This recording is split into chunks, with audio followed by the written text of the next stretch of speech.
All right, we went through the first C about controlling those corporations. This next video is about conservation and consumer protection. Here we go. Now, what's in your food, right? Remember we talked about the jungle and things like that. He's going to push through Congress, rather, the Meat Inspection Act as well as the Pure Food and Drug Act.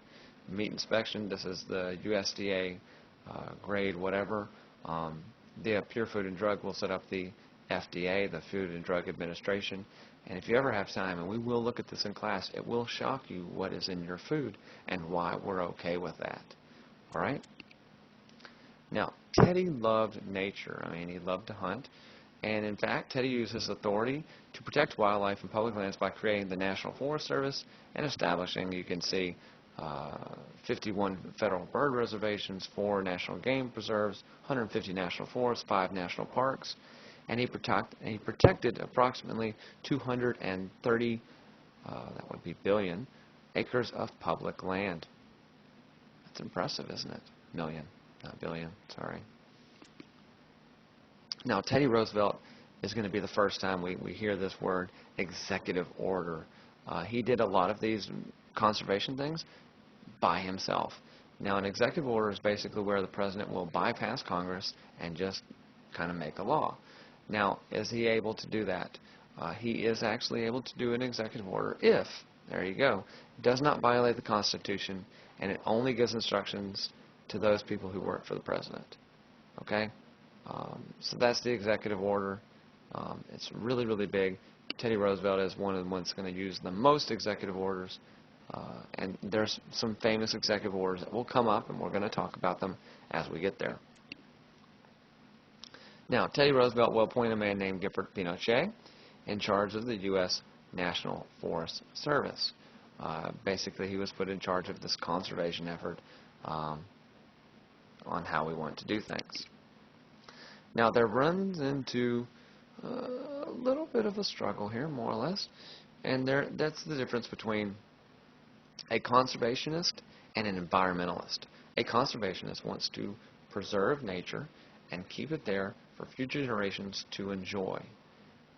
And this would be, for example, preserving a house, making a bridge, etc. An environmentalist says you leave it as it is and you can go and enjoy it however. Okay? Both of them want to preserve nature, however, conservationists want to make it a little more accessible by humans. Environmentalists do not.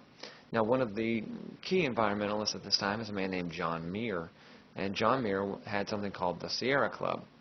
The Sierra Club set out to protect these places, and he actually struck up a really big friendship. You can't see it because it's behind the Sierra Club thing there, with Teddy Roosevelt. This is actually a picture of the back of those two men at the Grand Canyon. So, go with that. So again, conservationists. The conservation of natural resources is a fundamental problem. Unless we solve that problem, it will avail us none to solve all the other ones. Environmentalists, renewable energy, climate change, what can we do to save the planet? It becomes a really big thing, especially in the 1970s, and with Al Gore's Inconvenient Truth in the kind of mid-2000s. Now, one of the first conservationist versus environmentalist battles we have is at Yosemite National Park. It's called the Hetch Hetchy controversy. Now, what it is, and you can actually see it there, the picture in the front is what it looks like now. It's called the Hetch Hetchy River, or valley, or whatever. So they had this basic river valley, and the whole idea was, do we preserve it? What do we do with it? So they decided ultimately this valley, this vast valley that was there, needed to be dammed up to provide this water source for people who were coming, etc. And so they basically went and altered what nature had wanted to conserve it, and so that people would come and enjoy it and swim in it and all these different things. And so that's a really big thing of conservation versus environmentalism. Environmentalism said, leave it a valley, that's what it is. Conservationists said, we're going to make it so more people come and enjoy it. There you go. Now, the last thing about conservation here, as far as Teddy Roosevelt is concerned, is called the New Lands Reclamation Act. The New Lands Reclamation Act brought water to the desert. Okay? Why can people live in Arizona when it's so arid and so humid in California And in Nevada and these places like that, it's because of the new lands reclamation. They're going to build dams and irrigation systems to bring water to these people who live there, okay? Now that is it for Teddy Roosevelt. The last video about in this section here is about Taft, and there's not a lot there, but we'll get there.